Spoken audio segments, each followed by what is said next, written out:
think about you see where they are. They're Hey, where the girls Alright, we're gonna start over with some chants, alright? where the what is? Okay.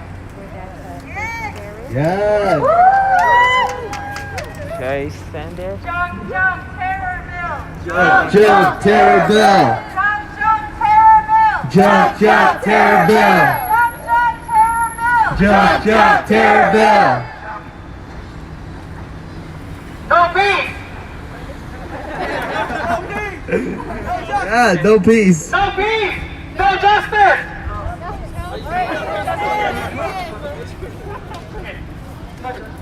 No justice! No peace! Stop the Killings in the Philippines. No justice! No peace! Stop the killings In the Philippines. No peace. Stop the killings in the Philippines. No justice! No peace! Stop the killings in the Philippines. No peace! Stop the killings in the Philippines. The people! We'll never be defeated. The people! United. We'll never be defeated. Alright, we'll start with the MC. All right. Yeah, so how are y'all feeling today? Yeah, definitely feel so alive, to see everyone's beautifully masked faces. And of course, your agit energies. Woo! So for today's emergency response to junk the terror bill, we also want to acknowledge the united and unafraid mass organizations and solidarity allies here to fight for our people's democracy. Yeah. Certainly a very unhappy 4th anniversary to Duterte's presidency. Ooh. To start off, I will introduce myself and my co-MC. I'm Geneva of Anakbayan, GC. I'm Tiger, also from Alagban, DC.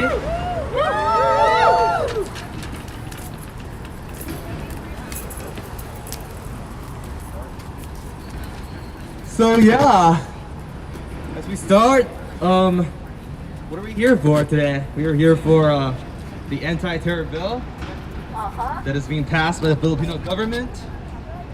And what exactly is the anti-terror bill? Let us invite Gordon from Maryland Committee for Human Rights in the Philippines to talk about the background and define the anti-terror bill. Brett. Hello everyone, I'm Gordon from Maryland Sharp. If you wanted to get the real background, we have to go back several hundred years, but I'll shorten it for today. Duterte came into office 4 years ago. And in that time, he has led a war on drugs, which is really a war on the poor, which has led to the deaths of tens of thousands of people. This most recent anti-terror bill is supposed to tackle the problems of terrorism within the country. The problems with it is that there already exist laws for this, the existing Penal Code and the Human Securities Act. The other big problem is that we're in the midst of a pandemic, right? And the Philippines still has cases going up and has not responded to it. And the big problem with that is that they have a wholly militaristic approach. According to the plan they brought up is Lobang Kamnatagan, which is this whole of nation approach in which they have replaced all the civilian bureaucracy with military officials. That's why we see activists, peasants, everyone being killed by the government for standing up and criticizing them. And this most recent bill is giving the government more power to go after people who criticize the government or who are just make offhand remark, right? So under this bill, people can be charged with that, or they don't have to be charged, they can just be detained for 24 days. In that time, you'll lose your job. You won't be able to hold any rallies, activities, demonstrations, educational discussions. It effectively crushes any organizing that you're trying to do. And even if you aren't a lifelong activist, it's just something you occasionally show up to, you lose your job. And then what happens is you get put out on the streets. Further hardship during a pandemic, right? So why haven't we seen the government respond to this pandemic? Why are they railroading a bill that will criticize and criminalize free speech in the country? Why are we seeing simultaneously them having a $2 billion arms deal? Why hasn't there been free mass testing? Why isn't there support for the GP drivers? Why haven't we seen this, right? So Article 49 of this bill is really special to a lot of people here because under that Article 49 of the Anti-Terror Act, they can go after Philippine nationals abroad. So any Philippine nationals here can be affected by this, right? Even though they don't live there, they live here. We're not entirely sure yet what that will come to because the bill hasn't passed. Right now, there are three options. It's on Duterte's desk. It has been passed to the House of Representatives and Senate there. He can pass it, he can veto it, unlikely, and he can just let it pass. This is what he's been doing. Is it, can I get a fact, is it July 8th or 9th that it'll lapse into law? The 8th. So when that happens, you'll probably see an uptick in people being arrested, taken off the streets. And we don't want to see that happen. Yeah, pretty much covered it all. Thank you so much, Gordon. Yeah, so our own government, has really found a way to oppress us without legal consequences, and yet they can even find ways to provide support to our kababayans in the midst of a pandemic. Like, seriously, at a time where we face a healthcare crisis, this regime is adding more material support for the military, all the while our healthcare system cripples. And to that we say, tama na, sobra na, people power na! Tama na, sobra na! People power na! Tama na, sobra na! People power na! Tama na, sobra na! People power na! Tama na, sobra na! People power na! Okay, for our next set of speakers, we'll be hearing from our sectoral and community organizers. So, from the They Them Collective, they are an anarchist abolitionist collective house based in DC occupied Piscataway land, here for queer, trans, black, brown, and indigenous liberation. Let us welcome Mike Basila. Magandang hapon.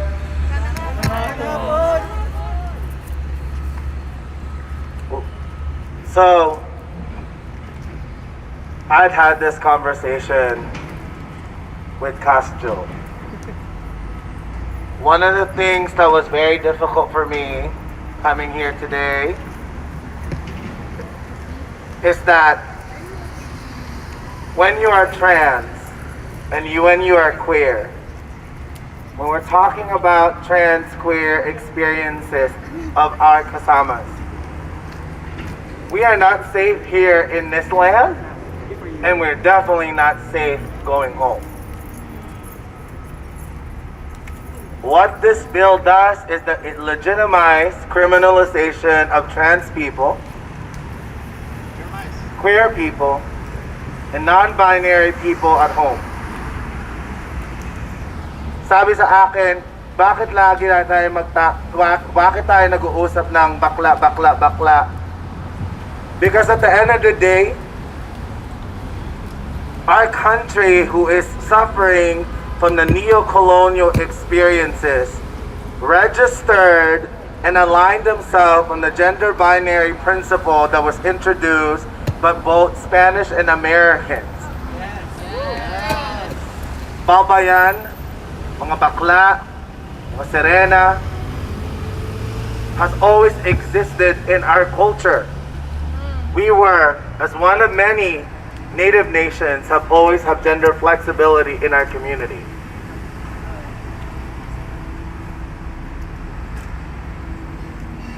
SOGI bill is still sitting on Congress. When I was talking to Kasama, I always ask the question, masakit sa tao malaman na hindi ka legitimate na tao sa Pilipinas. Then once you decide to try to fight back, you're still further criminalized. It's no different what's happening to black trans people in America. We're already dealing with anti-blackness in Philippines and colorism by disposing our indigenous black brothers and sisters who are the original people of the land. And we're still fighting against confronting transphobia within the archipelago. It is not coincident that yet again, like Stonewall, trans people and queer people went and sacrificed 20 of them into the street to confront about their visibility in a form of dissent. And they were met with force. They were met with force because, again, it is not just a bill.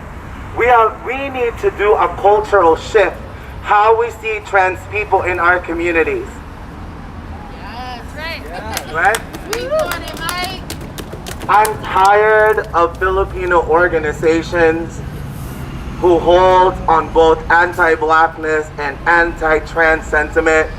We should not be secondary class citizen when it comes to fighting for the liberation of our community. Yes. We shouldn't have to ask permission if our tranny ass should exist in that land, because our people, which is part of your ancestral line, were healers of your own community. And it's a disgrace to allow trans people to always be in the back end of the shadows during the conversation about imperialism, colonialism, capitalism, because they are the first one that gets hit by the tidal wave of all these white supremacist shit occupying our land.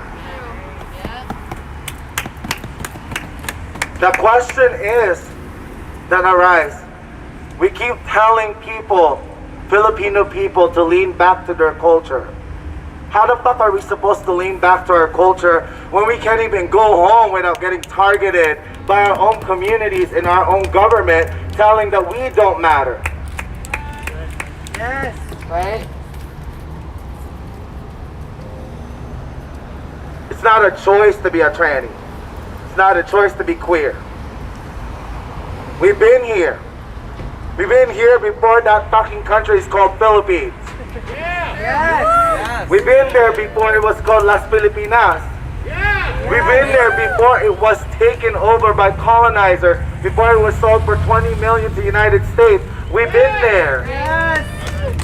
Say it. And it's very shameful as a trans person myself, an IDA trans person, constantly not only erased here, but I have to deal with microaggressions and watch my siblings fighting for their own visibility because we decided that we want to register our country, our nation, our archipelago from the gender system that the white man had told us. So now, we have to fight back, and now it's a crime. That's the irony, right? What was there before was erased, and what we're trying to reclaim is now being considered an act of terrorism. Yes. I cried. Mind you, I was cooking literally on Fridays to feed meals for black and brown trans people who are dealing with COVID. You know what it feels like? Have to feel like you've accomplished something and then you hear something like that? 20 trans queer people on their own, in joy, in pride, with flags, which by the way in Philippines would be a crime to even wave that shit around. You know how difficult it is to feel constantly be on the end of the fucking, we're always on the end, receiving end of this conversation? Because we cannot continuously have conversation about liberating the Filipinos with holding on a very transphobic narrative. Because fighting for Filipinos, knowing your culture, and part of learning your culture is understand that we are part of your culture, whether you like it or motherfucking not. We are as Filipino, Filipina, and Filipinx than you are. What's gonna happen to the queer and trans people back home? They're gonna be criminalized. Because we're not considered people in that country. We're not. So it's a double negative for us. It's not an option to go home for me there. there's a privilege that comes with having to be a cis Filipino activist moving about this world. That is not the case for trans. That will never be the case with Laude. That will never be the case for Gretchen. Going to the bathroom alone should not be a motherfucking crime. And I guarantee you the next person who tries to do that are going to be labeled as a terrorist. We're already considered as gender terrorists. This bill only reinforces us to be further criminalized. What happened to the sex workers? That is the only opportunity zone that many trans people in the Philippines have. And they're already rounding them up and criminalizing them like they do here in the United States. We're fighting decriminalized sex work in the United States, and we're still trying to fight the rights of trans people. So where are we supposed to go? Where are we supposed to go? You can't stand on a neo-colonial land. You can't stand on this fucking occupied land. So where are we supposed to go?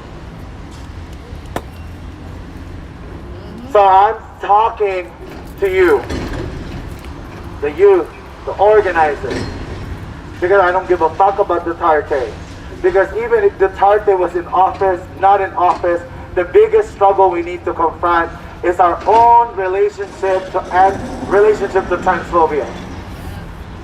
Because if we're talking about fighting for the people, we shouldn't be a second tier below you. I want to emphasize this.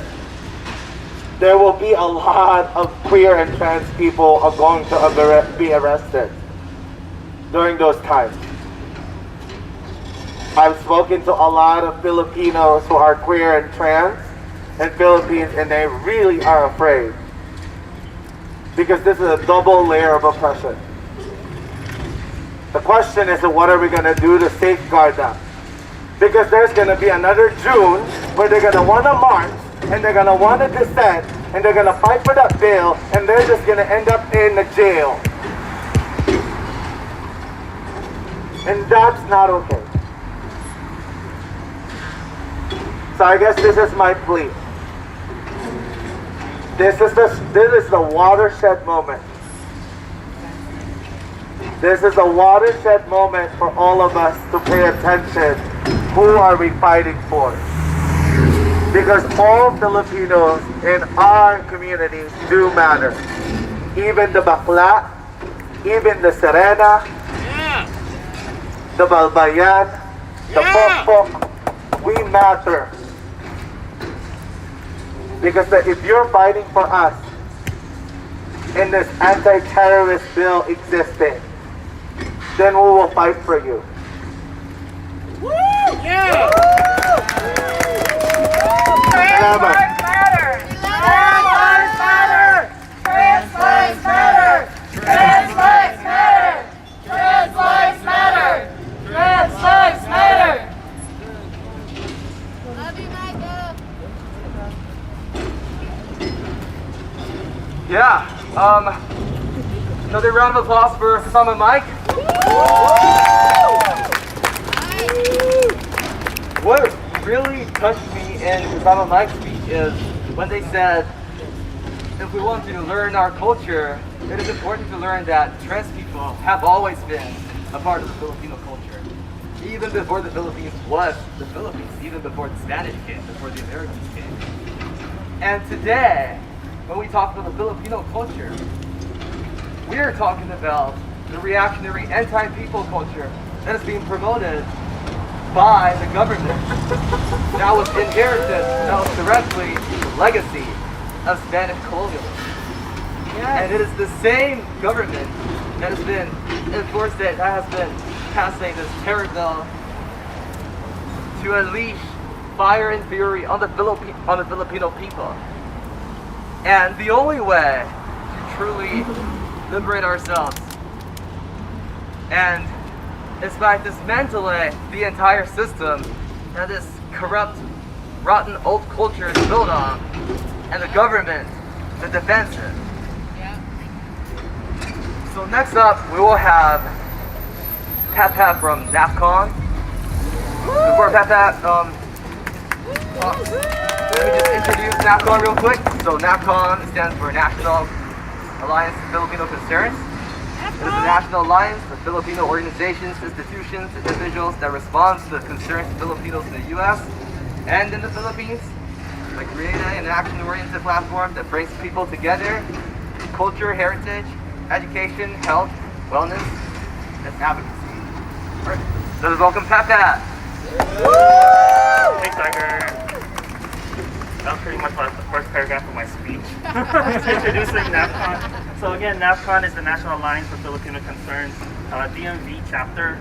We're a very recently established chapter here in the DC area. So I'm on here on behalf of NAFCON, and like Tiger said, we are an action-oriented alliance that promotes the rights and well-being of Filipinos, not just here in the United States, but also in the Philippines. So it's very important. I stress this especially for Filipino Americans or Filipinos who have been displaced all over the diaspora. It's very important for us to understand and help bridge that gap and understand why we have been displaced and have been removed from the Philippines itself. So Mike gave a very great speech about the effects or how the anti-terror bill just already solidifies what's already been going on in the Philippines. So it's a great concern to not only the rights of our kababayan in the Philippines, but for Filipinos abroad. So the language of the bill, it allows for a broad interpretation, such that if one were to protest or advocate for their rights, they can be labeled as a terrorist and be imprisoned. So I want to give just a couple examples of what could be considered an act of terrorism based on what NAFCON DMV has learned from our Bayanihan response to COVID-19 campaign. Currently, we're supporting J1 visa workers nationally and also local Filipino nurses here in the DC area.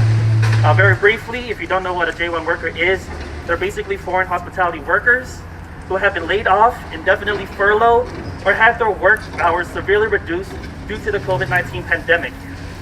Thus, many are unable to pay for rent, food, and basic needs. And unfortunately, the Philippine government has not been adequately supportive of our J1 workers situation. So for example, instead of being given monetary assistance, for informing them of their rights or resources available to them, many J1 workers have been told by the Philippine consulate and even the Philippine Embassy itself to follow advice from their visa sponsors and just to return to the Philippines with their own money. And what do you think about that? And also with the Filipino nurses here at a local hospital, we've met with them in an online webinar, and they voiced out their frustrations of not having adequate PPE still. And how long have we been in this pandemic, and they're still asking for adequate PPE. They have a lack of adequate hazard pay. They also express worry of having to reuse N95 masks that have already been used by multiple nurses. So just think about that. We're all sharing the same N95 masks. So in this case, again, their management, the people who are in charge, their bosses, have not adequately addressed the needs that the nurses have voiced out. So in both of these examples, we see that the J1 workers and our frontline healthcare workers have the right to demand for their basic needs and a better working environment. However, it appears that the rights and well-being of the people are not being prioritized. And we see that happening also in the Philippines itself, where now the Philippines, when you consider all the countries in Southeast Asia, is number one in terms of COVID-19 cases. So if this anti-terror bill is to be enacted, forms of dissent, protest, and advocacy by people who are only voicing out their needs would be considered unlawful. Therefore, NAFCON DMV demands the protection of basic human rights and welfare of Filipinos, and asks that our local Filipino communities be in solidarity with the kababayan in the Philippines by raising awareness about the anti-terror bill, such that we can work towards achieving social justice and equality. Thank you. Alright everyone, we will do number 5 on the trend sheet. When human rights are under attack, what do we do? Stand up, fight back! When human rights are under attack, what do we do? Stand up, fight back! When human rights are under attack, what do we do? Stand up, fight back!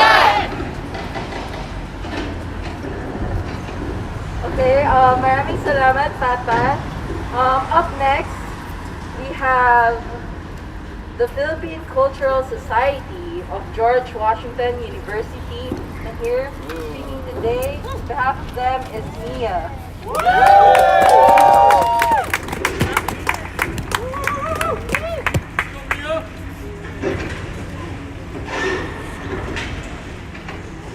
Good evening. My name is Mia. We're discussing with my father earlier this week about the anti-terror bill. He had mentioned he did plenty of protesting in his college days. I inquired as to what he meant, and he told me that in the mid-'80s he had spent part of his time at the University of Santo Tomas protesting Marcos. What astounds me is that it has been almost 40 years and almost nothing has changed. Back then and now, the Filipino youth are called to organize against an oppressive government that commits human rights abuses and threatens to take away their livelihoods. How much more should they suffer? As a daughter of immigrants attending a university here in this nation's capital, Washington, D.C., I am not only privileged to speak out, but it's my duty to act when something endangers the lives of those from where my parents originate. It would be a disservice to them and a disservice to the Philippines to be given the opportunity to attend a prestigious school in the heart of the nation without also using my voice to raise others. The youth are the future. And we look down upon this bill in disgust and in fear that it will be used against innocents who want their voices to be heard, just like mine. That ain't right. My father was at the original People Power movement in Manila to overthrow Marcos. Now I am here in the District of Columbia, years later, continuing the work of my father in my outcry of the Duterte government. This proposed anti-terror bill will do the exact opposite of what it claims to do, striking more fear into the hearts of those who just want to freely voice their dissenting opinion without having to worry about being unjustly imprisoned. Duterte, stop displacing your malevolence on those that are only trying to seek better change. As a student, I want justice and peace, not unnecessary and excessive violence. There's a distinct difference between an activist and a terrorist. Activism is not terrorism.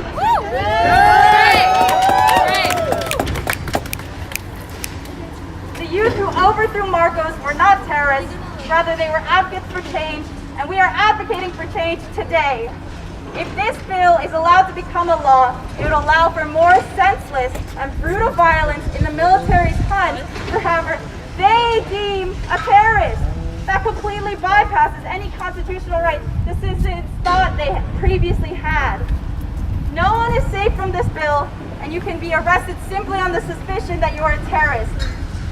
With the potential passing of this bill, I am concerned for my fellow students and youth in the Philippines who are disillusioned with the treatment of their people and want to use their voices to speak out against these injustices, but are under constant threat of being arrested or killed. Students will not only be affected, but also progressive journalists, individuals, organizations, and of course, activists. Through Duterte's regime, he has already slain tens of thousands of those who allegedly are connected to drugs. His war on drugs has been disastrous since the moment he stepped into office. And with the creation of this bill, it will only allow it to become significantly worse. Police brutality in the Philippines disproportionately affects a multitude of marginalized groups, from the poor to the indigenous people.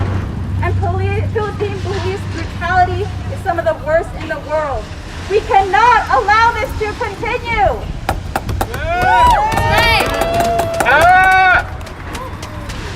So I call on the Philippine Embassy and the Philippine government to strike down this bill that vaguely defines terrorism and will be misconstrued and abused to unjustly terrorize its citizens.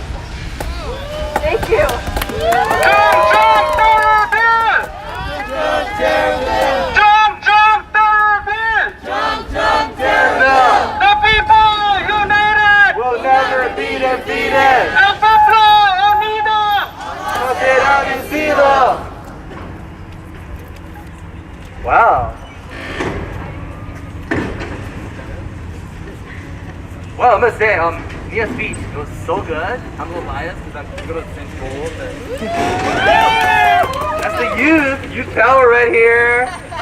And for more youth power, let's welcome Chrissy from Kabataan Alliance. Kabataan Youth in Tagalog. Chrissy here.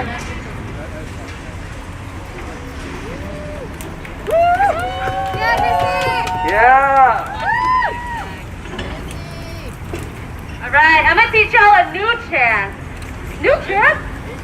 Alright, so kabataan in Filipino means youth. So when I say kabataan unite, you will say fight for people's rights. Got it? Yeah. Kabataan unite! Fight for people's rights! Kabataan unite! Fight for people's rights! Kabataan unite! Fight for people's rights! Kabataan unite! Fight for people's rights! Magandang araw! Good evening, Washington, D.C.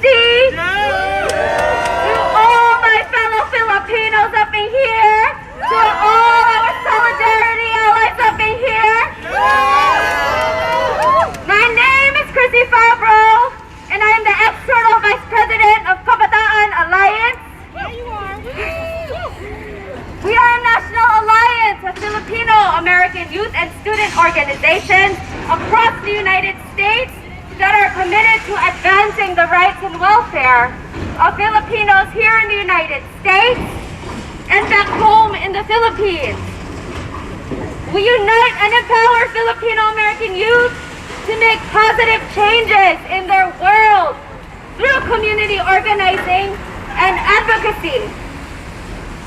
I am a Filipino-American youth who was born and raised here in the United States, a child of immigrants who migrated from the Philippines in the 1980s as nurses looking for decent work, and I am one of many Filipino-American youth that are deeply concerned with the human rights situation in the Philippines. For the past 4 years, since he's sworn into presidency, Duterte has committed grave atrocities against the Filipino people, especially the working and poor people. It is outrageous that the Philippine government has prioritized the fast tracking of the anti-terrorism bill over the needs of the people during this pandemic. As of yesterday, June 28th, there have been 35,455 COVID-19 cases in the Philippines. And out of a population of 100 million people, only 678,000 have been tested for COVID. And if you ain't good at math, that is not even 1% of the entire population. What a shame! What a shame! The people are faced with the worst economic crisis without income or food. And on top of that, are faced with a dire political situation and human rights crisis comparable to that of the Marcos period of history. So let me ask you all today, is it terrorism to demand mass testing? No! Is it terrorism to ask for food for the hungry? No! Is it terrorism to uplift the voices of the poor? No! Is it terrorism to speak out against injustice? No! Is it terrorism to demand that human rights be upheld? No! But if this anti-terrorism bill passes into law, all of these actions can be considered terrorism. And is that what we want for our people? No! Even us as Filipinos here in the United States anti-terrorism bill turning into law, we are also not safe. If law, the full-blown dictatorship of Duterte will reach even us and target us overseas and attempt to silence us, is this what we want? No!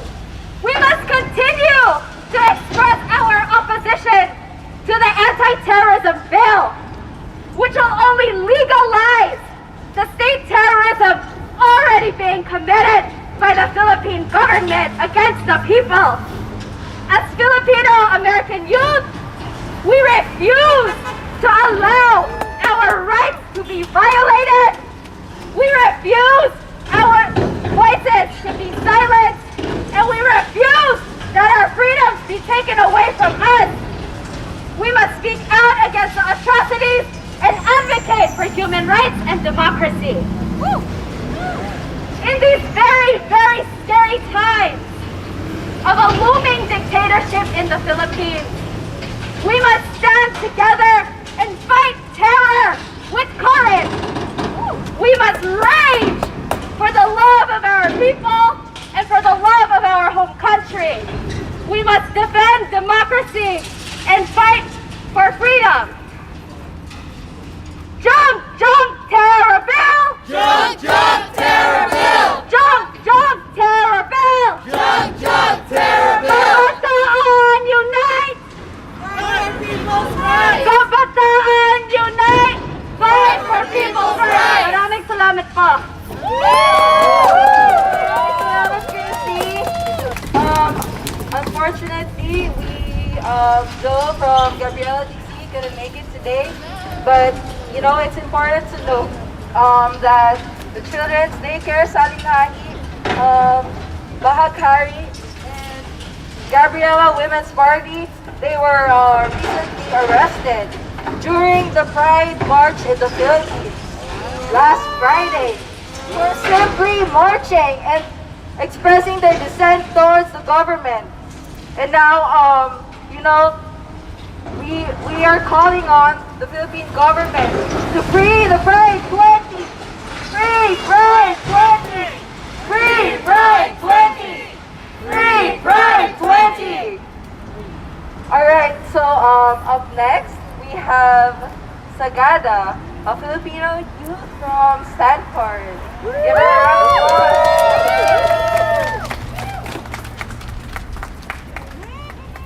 Yo, we are a little too comfortable here today. People are dying. People in the Philippines are dying for being Filipino citizens. People are dying because they are poor. People are dying because they are trans. People are dying because they are indigenous. People are dying because they are speaking up. And it's not just the Filipino people. We're not safe either. Have you heard of Brandon Lee? Brandon Lee was an American activist who went to the Philippines and got shot for speaking up about environmental justice. He got shot, and the U.S. flew him back. But guess what? The U.S. is still giving money to the Philippines. They're still giving money to the Philippine government who harms the people. The Philippines doesn't care about their people. And we need to change that. As allies, it is so important that we speak up. Because we have power in America that the Filipino people do not. We can actually speak up about this. People will get shot in the Philippines, and it is so important that we speak up to this as people in America. That's right. To my allies, please speak up about this. The Philippines does not care about the Filipino people. As you know, the Philippines was colonized a long time ago, but that doesn't mean this shit still lingers. The colonial mindset is one of the most toxic things that has emanated from this colonialism. Truth. And you know what the colonial mindset teaches us? It teaches us not to question the government. Fuck that! Fuck that! We need to engage our relatives and our friends. We need to be talking about this with them too. We need to email our grandparents, tell them to speak up against this terror bill. The Philippines does not care about the Filipino people. They care about America. When Marcos was turned against by the people, guess what America did? They evacuated him from the Philippines. We need to tell the Philippines that America will not tolerate this anymore.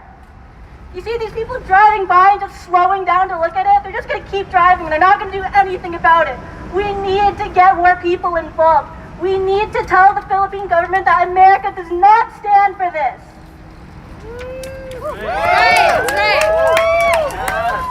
No justice, no peace. Stop the killers in the Philippines! No justice, no peace. Stop the killers in the Philippines! Wow, that speech was so powerful. Right. Yes! One round of applause.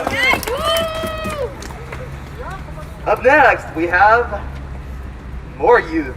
Wow. And we have all those powerful speeches.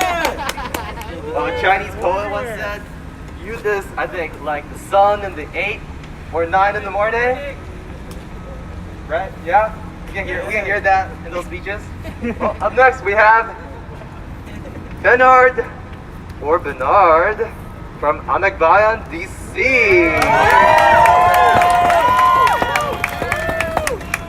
Hello, kasamas. I'm Bernard. I'm the Educational Development Officer of Amagbayan, DC.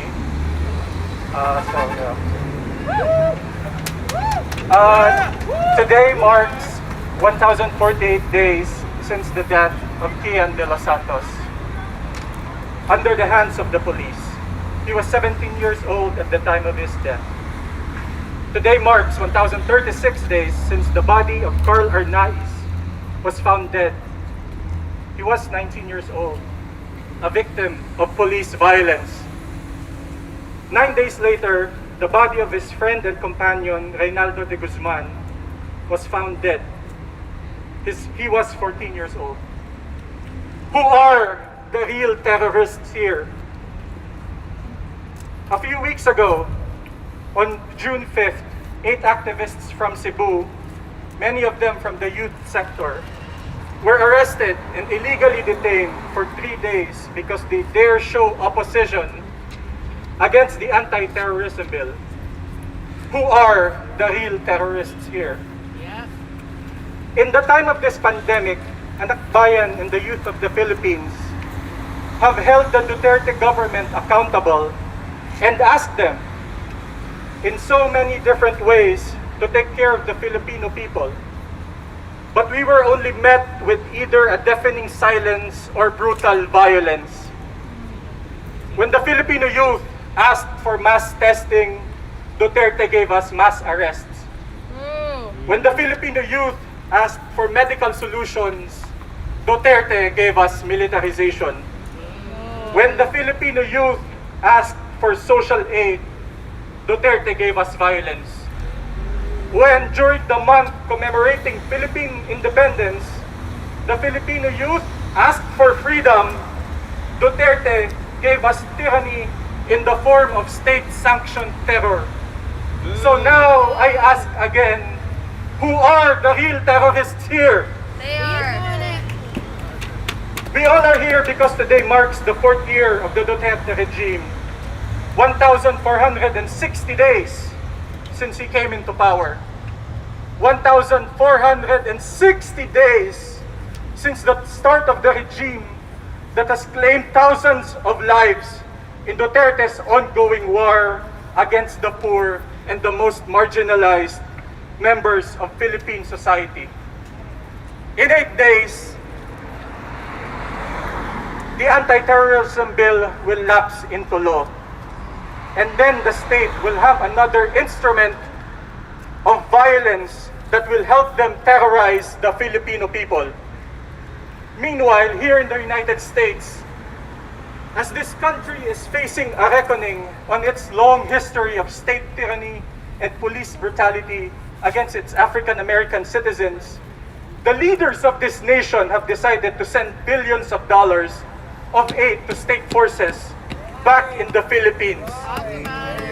The main export of the United States is violence and terror.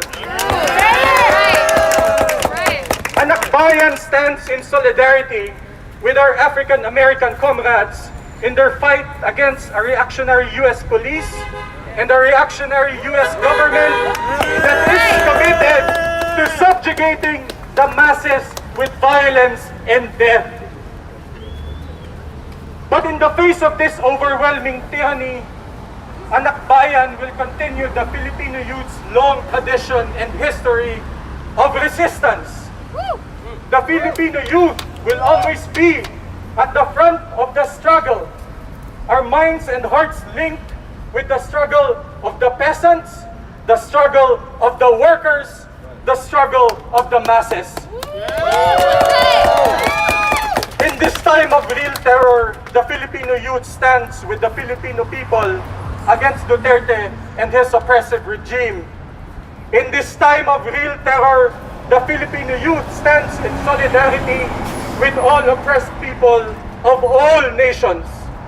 In this time of real terror, the Filipino youth will stand as a reminder that dissent is duty and that protest is patriotism and not terrorism.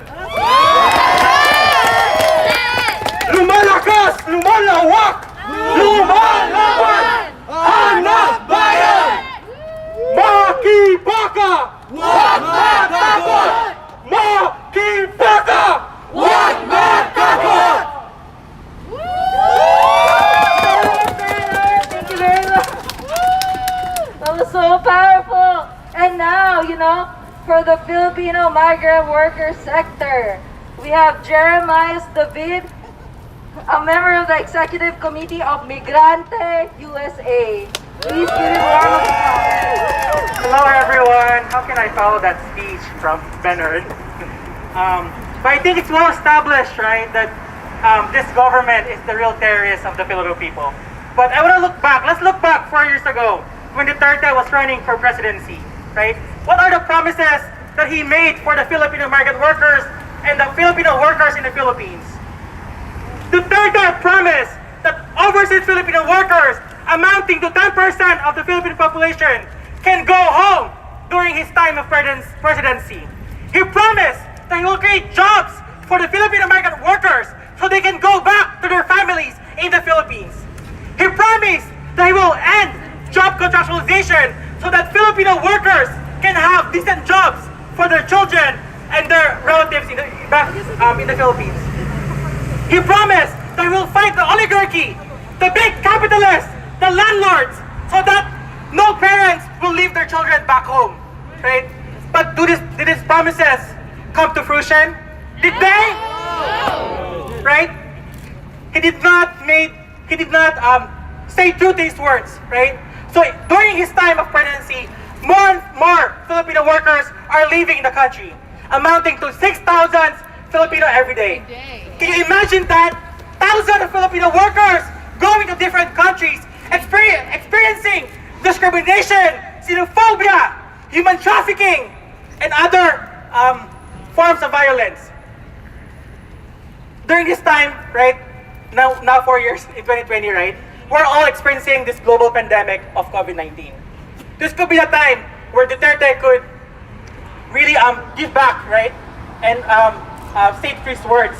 But what did he do? Did he give enough assistance to the Filipino migrant workers? No.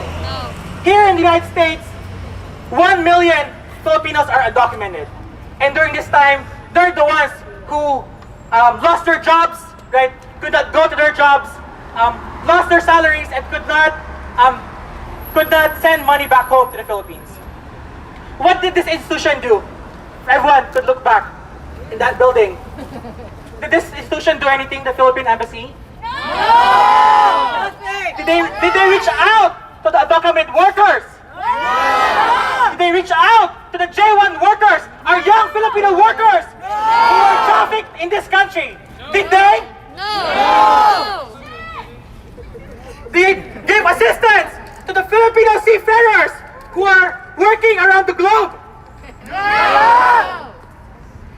And when our kababayan, our fellow Filipinos went back to the Philippines, were they able to go back to their homes? No, right? They were stranded in Manila with no assistance from this government. Shame! Well, all while this government received billions of pesos, right, from the people's taxes in the Philippines. So all these things, right? I'm trying to describe the conditions that we're in, right? the conditions that this government has created for the Filipino migrant workers and the Filipino people. So now here we stand here, right, talking about terrorists, talking about this anti-terror bill. But as all the speakers have established, right, who are the real terrorists?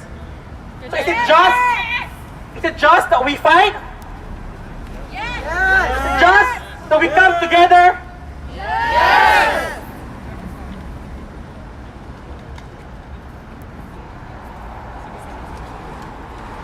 So the bill will lapse in a few days, right? And we know that more killings will happen in the Philippines. So it's our task, right? The Filipino youth, your task is to go to the Filipino workers, the migrant communities, and organize the thousands of Filipinos who are going in this country, right, just to survive for their families back home. It's our task to link arms with our soldier allies and understand our common enemy. We have to understand that we have to abolish the system. We have to abolish this rotten system that impoverishes and discriminates the people around the world. It's our task to study, to continue studying, right? To understand that this imperialist system will continue to kill our people in many ways. So for Migrante USA, we will continue to work to organize the Filipino workers here in the United States, around the world, and link with our soldier allies as we fight for a socialist future in the Philippines. Thank you, everyone. Sino ang terorista? Si Trump! Duterte! Sila ang terorista! Sino ang terorista? Si Trump! Duterte! Sila ang terorista! Sino ang terorista? Si Trump! Duterte! Sila ang terorista! Woo! Everybody feeling that? How y'all doing? Could be better. And now, we have numerous speakers from our Solidarity allies. And for our first speaker, we have Jose Luis of Colectivo Causay. Please come here forward. Thank you so much.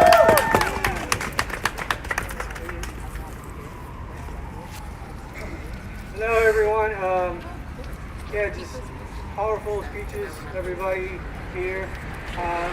One of the main things here is solidarity and building coalition, right? That's what I'm hearing. It's so important that all those groups that we have here, from blacks, Asians, everybody gets together in this fight against imperialism and capitalism. That's just the root of the whole fucking thing, right? With Cauce Colectivo, it's the Bolivian diaspora that's over here in the DMV. A lot of similarities with the stuff that's happening in the Philippines. There's been a coup. It happened in November, and and basically it's just the wealthy, the rich, that gain power again, and they took out the working class people, the indigenous, and that's just this horrible stuff. And then this past 3-4 months that I've been, it's been a lot of the same things that I hear about this bill, right? It's trying to criminalize activism, trying to criminalize media that's talking against that government. So if there's one thing I want to say is just keep fighting. Just keep fighting. Let's just not leave it at words here. Make sure those words resonate, and we keep organizing. And make this coalition bigger and bigger. Yeah. That's it. Thanks. The people united Will never be defeated. The people united Will never be defeated. The people united Will never be defeated. El pueblo unido. Jamás será vencido. El pueblo unido. unido. Jamás será vencido. All right. Up next we have Yesenia from CISPA's Committee in Solidarity with the People of El Salvador.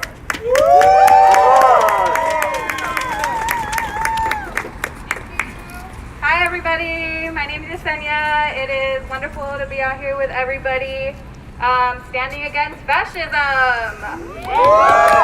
Fuck fascism in the US, fuck fascism in the Philippines, and fuck fascism in El Salvador. Fuck it!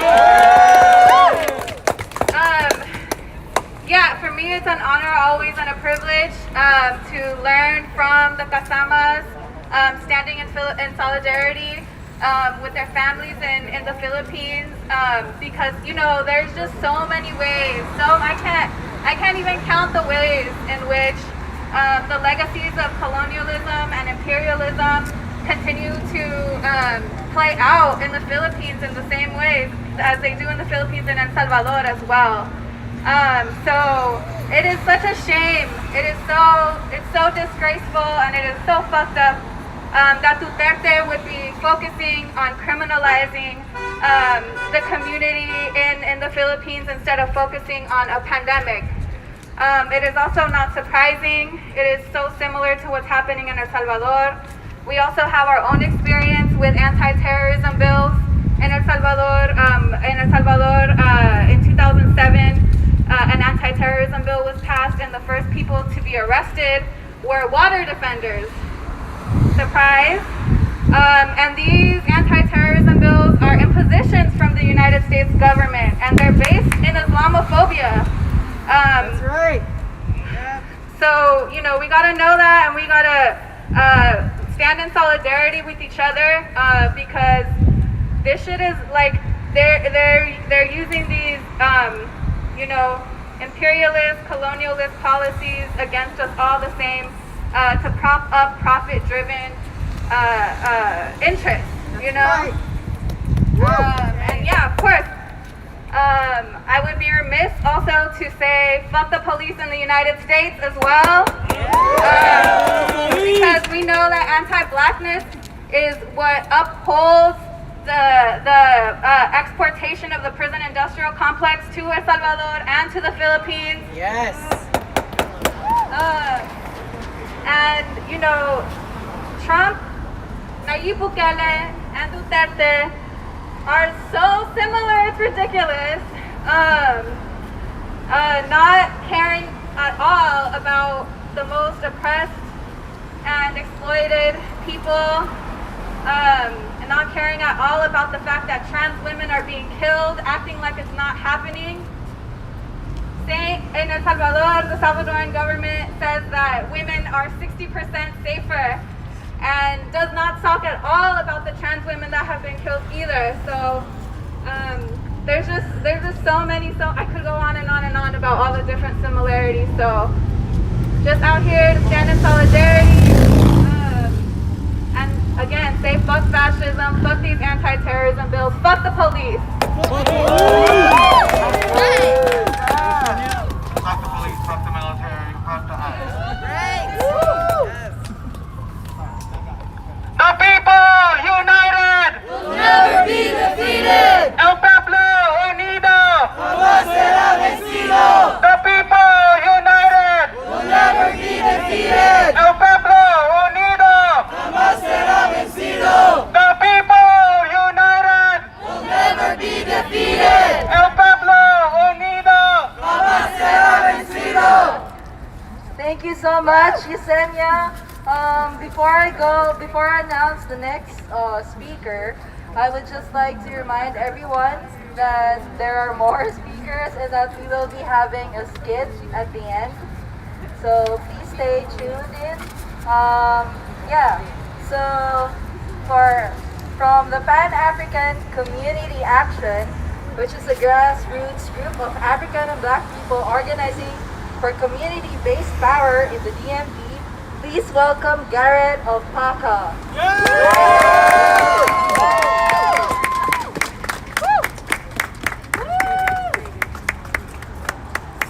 How's everybody doing?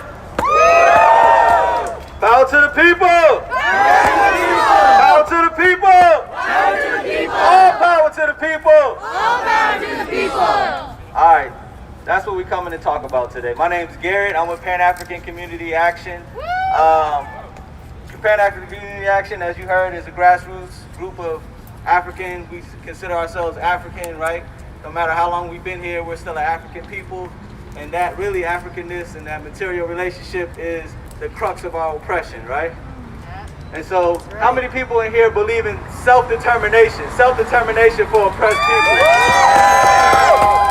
That's right. So when we talk about power to the people, that's what we mean. We mean self-determination. As black people, we feel like we need self-determination. We need power over these racist institutions in this country. And since the discussion today and for the last few months, or maybe even the last few years, is the police, we can start there, right? I said since the discussion for the last few days and weeks, or even the last few years, is on the police, we can start there, right? All right, so when I say community control, y'all say police. Community control? Police! I'm sorry, I messed it up. So when I say community control, y'all say over the police. Community control? Over the police! Community control? Over the police! Okay. So the reason that we say community control over the police, and we don't say abolish the police, and we don't say defund the police, although we could apply those things, but we feel that we need power first. So they're not going to abolish themselves. They're not going to abolish just because, you know, we're in the street protesting with signs, although we need to be in the street protesting with signs and other things, right? Right. We need to be in the street protesting with signs and other things, right? Right. All right, but that's not how we're going to get power, okay? When we say we need to organize, that means after today, or hopefully already, but if you're not, you should be joining an organization. That's right. But you're not just joining an organization so that you can get people out to protest. That's not why you're joining an organization. We're joining organizations so we can go in our communities and organize for the needs oppressed peoples have, right? So we can win our people over. Most people don't just want to come out here and protest against a building that's probably soundproof while the police watch us. Most people don't want to do that. You have to give them a reason, right? Because oppressed peoples, they're surviving every day. They have to eat, right? Right. All right, so how we get people, how we win our people over is organizing, right? Right. It's meeting the material needs of our people. Or if if this is not your home, you're struggling for the material needs of people that are here, African, indigenous people, right? You're figuring out how you lock in to the material circumstances, to the most oppressed in this land, right? And we say that the number one contradiction and the number one, we want to stand with anybody and everybody who is against this system, right? But we have one condition, and that one condition is principal anti-imperialism, right? Because the United States, like somebody said, is the most violent, or like somebody said before me, and like MLK said years ago, right? It's the greatest purveyor of violence in the world today, and that's still true, right? So if we want peace, we got to start with the U.S. imperialism, right? And we know that the U.S. police do domestically what the Army and the Marines and the CIA does internationally, right? Okay, so when we say FTP, we mean all that. Okay? So when we talk about community control, self-determination, if somebody's having a discussion with you and they're talking just about the police here and they're not talking about U.S. imperialism, you have to change the discussion. You got to bring U.S. imperialism up. Because you can't talk about it without the other, right? All right, so down with imperialism. That's right, down with imperialism. So Pan-African Community Action, again, is a group of African people that's looking to organize and based in Southeast, but we're looking to be obviously Pan-African. We thank you guys for coming out here. We are a group that is a dues-paying member, so that means we pay our monthly dues. That's how we get money. People that want power, they don't get big funding from the donators, okay? So if you guys can, try to support revolutionary movements. Some of these black and African American movements have millions of dollars in their bank account, right? And they're the ones you see all the time. You see them all the time. You just click donate, donate, donate. But the people who doing the work, you're not going to see them. There's not going to be no donate, but you got to seek them out, right? So we thank everybody here. This is a very anti-imperialist stance. We love the solidarity. We love the energy, and we hope that we can come back again. Thank you guys very much.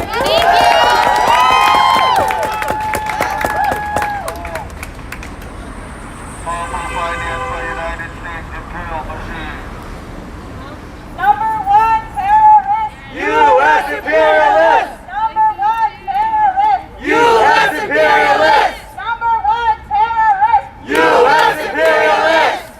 Long live international solidarity. Long live international solidarity! Long live international solidarity! All right.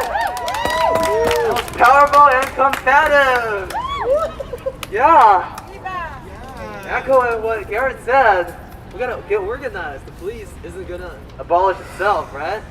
And the Duterte government isn't going to abolish itself unless we organize and we fight for it.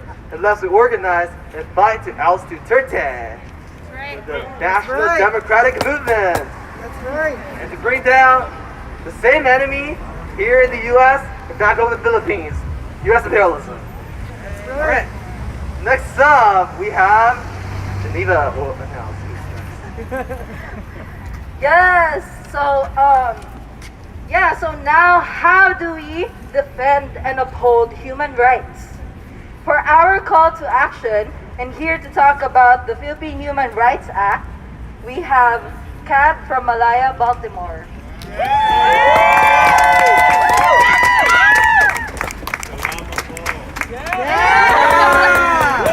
Why, thank you, everybody. I'm Katrina. I'm from Malaya, Baltimore. And for those of you who don't know, Malaya movement is the U.S. movement for democracy in the Philippines and against fascism and dictatorship. So we join you today to show the Duterte administration that we won't be silenced, we won't be cowed, and we stand with the people in the Philippines against the anti-terror bill and against fascism and dictatorship. The passing of the anti-terror bill in the Philippines is just one move in a series that Duterte has used to install a dictatorship without officially having to declare it. So we must match Duterte's relentless pursuit to consolidate his power with our relentless pursuit for peace, justice, and true democracy in the Philippines. So if you all hate the anti-terror bill, and who here hates the anti-terror bill? You hate it, you should support the Philippine Human Rights Act and be actively involved in making it law here. The Philippine Human Rights Act makes similar demands to those of Black, Indigenous, and other communities of color who experience the brunt of state violence and police brutality. It seeks to defund, disarm, and defang the state's coercive instruments and put them under community control. In the Philippines, it is the military and police who are executing, literally and figuratively, Duterte's marching orders. And for those of you who don't know, in 2019 alone, the U.S. sent $145 million in military aid to the Philippines to protect its interests there and to be used against the people who are demanding self-determination. So we want to stop the flow of those tax dollars to the reactionary institutions and to the reactionary forces. But don't make the mistake of thinking this campaign is an appeal to people, to politicians on Capitol Hill. No, it is a call to the exploited and oppressed people of the U.S. to stand with us and to assert our demand and our control over where our tax dollars go and where they do not go. It's a call that we are making to exploited and oppressed people in the U.S. to work with us, to educate with us, and to take on the painstaking task of meeting and convincing organization by organization, block by block, neighborhood by neighborhood, and building a grassroots movement to support the Philippine Human Rights Act so that politicians can't ignore our demands. If you want more information, you can visit www.humanrightspa.org. And let's end with the chant. How's this go again? Okay, so when I say not another nickel, not another dime, you answer, No more money for Duterte's crimes! not another nickel, not another dime, No more money for Duterte's crimes! not another nickel, not another dime, No more money for Duterte's crimes! not another nickel, not another dime. No more money for Duterte's crimes! Okay, thank you. Thank you so much, Kat. Well, now let's welcome our final speaker from Bayon, DMV. Bayon stands for New Patriotic Alliance. All right, a round of applause for John. Jump, jump, terror bill! Jump, jump, terror bill! Jump, jump, terror bill! Jump, jump, terror bill! Good afternoon, isang mapagpalaya at palaban at mainit na hapon po sa ating lahat. Good afternoon. I am Jong of Bagong Alyansa Makabayan or Bayan, right here in the DMV. We are an alliance of progressive and grassroots Filipino organizations, not only fighting against this terror bill, but fighting for national democracy, fighting for self-determination, fighting for a new Philippines. Today is June 30th in the Philippines. The Duterte regime turns 4 years old today. But what we'd like for folks to understand and to take home tonight, and as other speakers have said, this anti-terror bill, it didn't just drop from the sky. It's the latest installment. It's the last brick. It's the last candle on the cake of a full-blown dictatorship. Right at the start of his term, Duterte declared martial law in the southern island of Mindanao for 950 days. There was the whole of the nation approach, Memorandum Order 32, which placed the regions of Negros, Bicol, and Samar under state of emergency. And then there came Executive Order 70, which formed the National Task Force to End Local Communist Armed Conflict, it's a mouthful, NTF, LCAC, which operationalized the entire local government in the guise of counterinsurgency right out of the US playbook. And then came the Bayanihan Hilas 1 Act during the COVID lockdown that basically placed the entire country under military lockdown and intense surveillance and repressive policies instead of prioritizing a proactive and public health response. And now, we are 8 days away from the terror bill lapsing into official law. The anti-terror bill is the final nail in the coffin of Philippine democracy. The pallbearers of this coffin, the main proponents of this bill, are Duterte and his military lackeys. Año, Esperon, Lorenzana, all of these generals are lapdogs of U.S. imperialism. Lahat sila, mga utak pulbura, mga tuta at sunod-sunuran sa interes ng imperialismo. These lapdogs canceled the termination of the Visiting Forces Agreement with the United States. In the same breath, they sell our sovereignty in the West Philippine Sea to China, while kowtowing to China and begging for vaccines and miracle drugs, all in an attempt to maintain and consolidate their power. There have even been reports of fisher folk in the West Philippine Sea that their cell phones will get a text saying, "Welcome to China." So, are we going to allow that? No. That our land, our sovereignty is being trampled on? No. But just what resistance is Duterte trying to repress?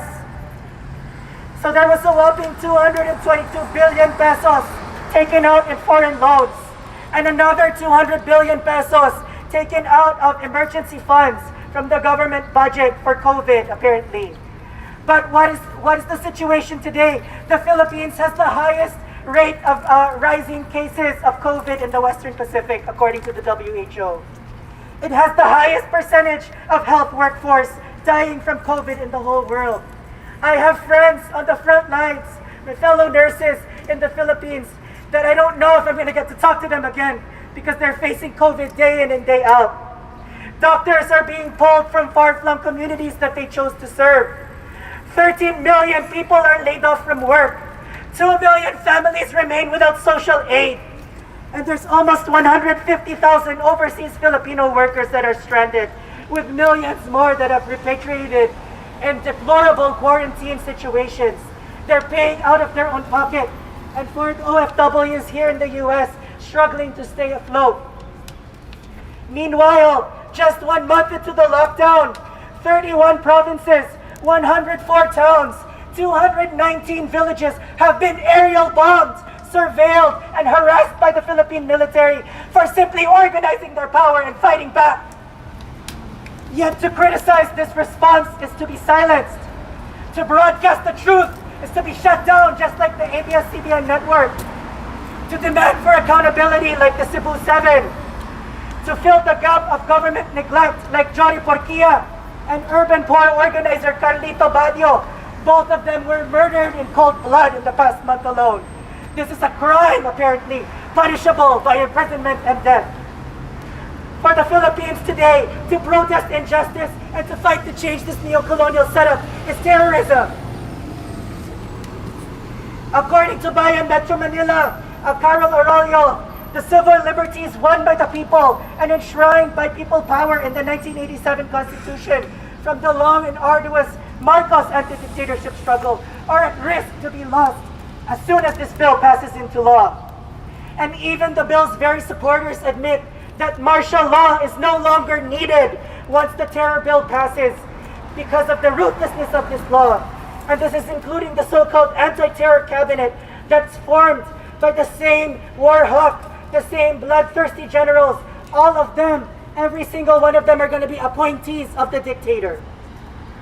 Because under this law, anyone is a terrorist. A crackdown is imminent. Our families, our kasamas, our comrades back home will suffer. And we can anticipate mass arrests, forced disappearances, cases of torture, left and right. But now is not the time to cower in fear. Now is the time to fight in the parliament of the streets, in every arena we can, from social media, from every mountain and plain in the countryside, in the cities, and around the world, with all our heart, with all our mind, with all our strength, with all our might. At the end of the day, who is really afraid? Duterte is afraid of the seething rage of the people. Duterte is afraid of the new society being born from the fringes. Duterte is afraid that the people united will never be defeated. That's right, that's right. Duterte wants to get away with his crimes, but will we let him? No! Duterte wants to silence us, but will we remain silent? No! History has proven that even Duterte's mentor, Marcos, he threw all he could, the oppression and exploitation at the people. But the Filipino people did not back down, but they fought harder, they organized harder. Nakibaka sila at hindi sila natakot. The people struggled and they were not afraid. Will we do the same? Yes! Will we oust this dictator? Yes! We won't stop here. 4 Mondays from now, on July 27, the dictators will spew lies in the 4th State of the Nation address. But are we going to come back? Yes! We're going to come back and we're going to show the true state of the nation. Please, our protest, our dissent, it does not end here. Join our planning meeting this Thursday on July 2nd to build up for the State of the Nation address. So again, are we going to come back and show the true state of the nation? Yes! All right, so to end, I'm going to call the 3 basic problems of Philippine society that keeps us shackled, that keeps us backward, that keeps the Filipino people suffering. Imperialismo! Ibasa! Feudalismo! Ibasa! Burokrata! Kapitalismo! Ibasa! At si Duterte mismo! Babasa! Si Duterte mismo! Babasa! Si Duterte mismo! Babasa! Ang tao, ang bayan! Ngayon ang lumalaban! Na people united will never be defeated. El pueblo unido Jamás será vencido. ang tao, ang bayan. Ngayon ang lumalaban. Makibaka Huwag matakot. at huwag matakot. Makibaka. Maraming salamat po. Mabuhay ang sambayan ang lumalaban.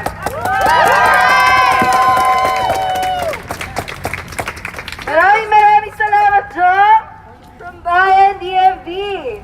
And now, before we come to a close, we will be having a skit of the current and horrifying conditions of our kababayans under the Duterte regime that will soon worsen under the anti-terror bill when it lapses into law. Please welcome our performers.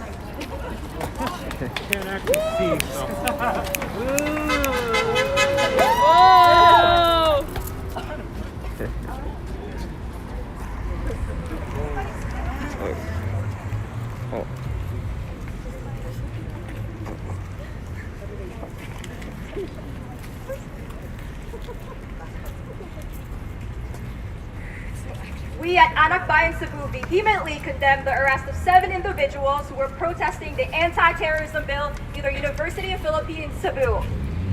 Early in the morning, several protesters gathered peacefully at UP Cebu in order to condemn the railroading of the anti-terror bill. They dubbed it as a terror bill that would only legitimize the state terrorism, fascism, and disregard basic human rights. The arrest may clearly violates the Soto Enrile Accord and shows the barefaced danger of what the state forces can do once allowed inside the campus.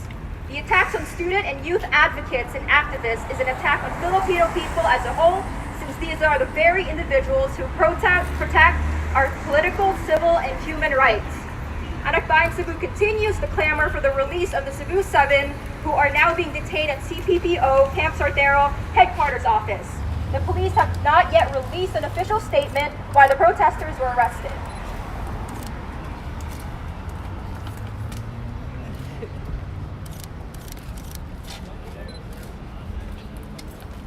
Because of the inadequate response from the national government, we jeepney drivers decided to hold our protest action to inform the government about our sentiments and needs. We held the protest action while observing social distancing and wearing masks. Despite this, we were arrested by the police. It's very unjust since we had followed the law. Our families are already facing hunger and are under terrible conditions. It seems to us that this government does not have our interests in their minds, and it begs the question of who they truly serve. Is it the people? We, the jeepney drivers, call for mass testing, adequate assistance for all, and for safe and mass-oriented public transportation.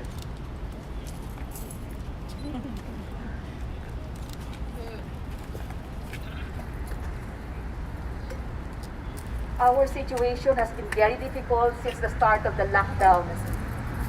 We cannot leave our house because there's been a lot of police and military checkpoints. They're everywhere. We, the farmers, are the ones who plant food, but a lot of times we have nothing to eat. And instead of this government giving us support and assistance to improve our situation, we have been met with violence. A lot of our peasant leaders have been abducted and killed, and we demand justice for them.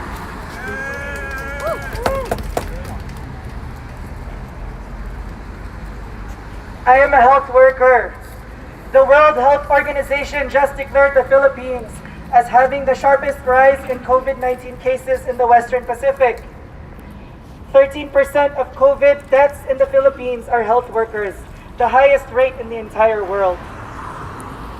1,126 registered nurses have been diagnosed with COVID-19, yet they have yet to receive government compensation.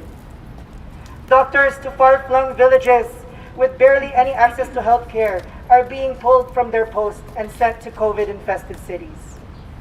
Why do health workers have to bear the brunt of this crisis? Why must we die for others to live? Why is this government incompetence and criminal neglect killing us faster than the virus could? Why?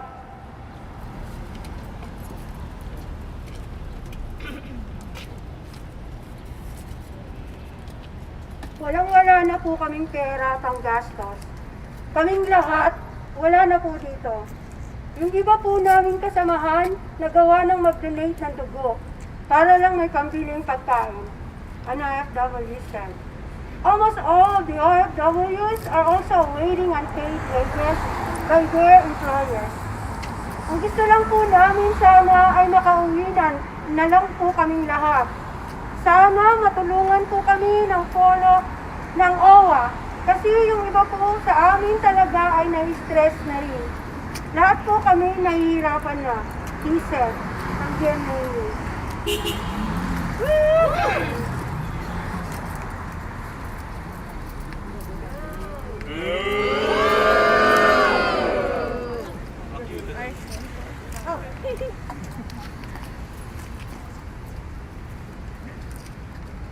Now that Duterte is continuously, silencing our people, what do we say? How do we fight back? Are we just gonna let him do this to us? No! Ang tao! Ang bayan! Ngayon ay lumalaban! Ngayon ay lumalaban! Ang tao! Ang bayan! Ang tao! Ang bayan! Ngayon ay lumalaban! Ngayon ay lumalaban! Ang tao! Ang bayan! Makibaka!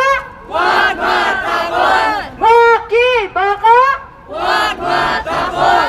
Huwag matakot! Makibaka! Yes,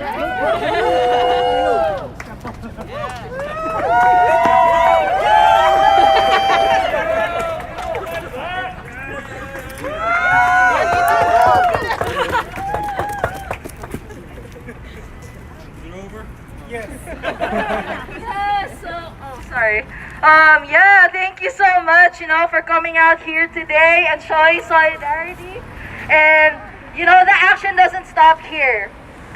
Again, join mass organizations, sign the petition, spread the word, and continue to educate your peers and loved ones.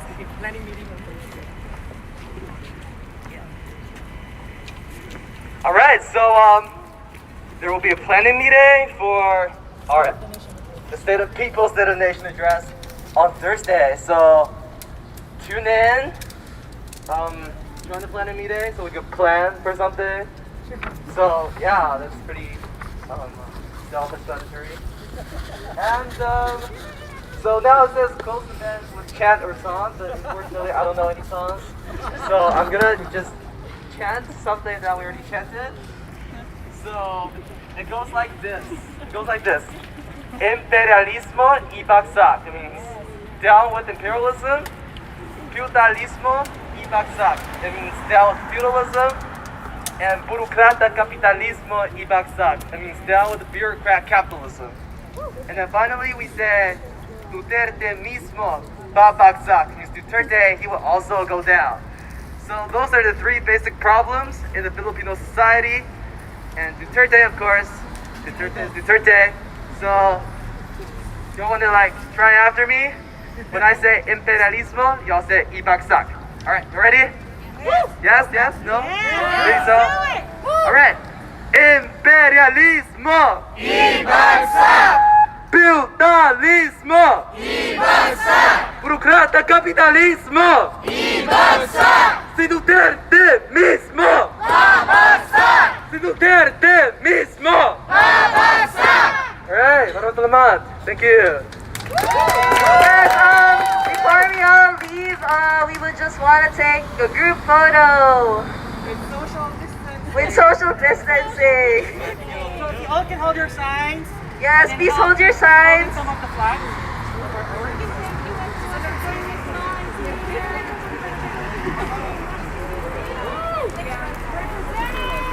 We're trying to jump that terrible, so thank you all for tuning in. And we're finished. Yeah, maybe we can have 2 rows. You have to go across the street.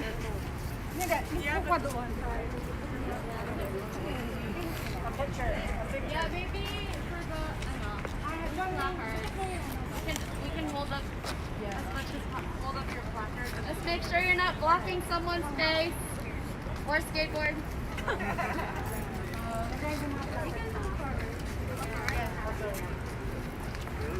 Yeah, we can.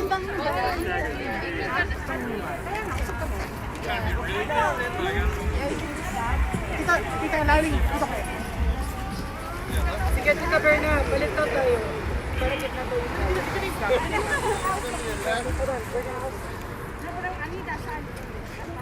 Oh, there you go. Are you sure?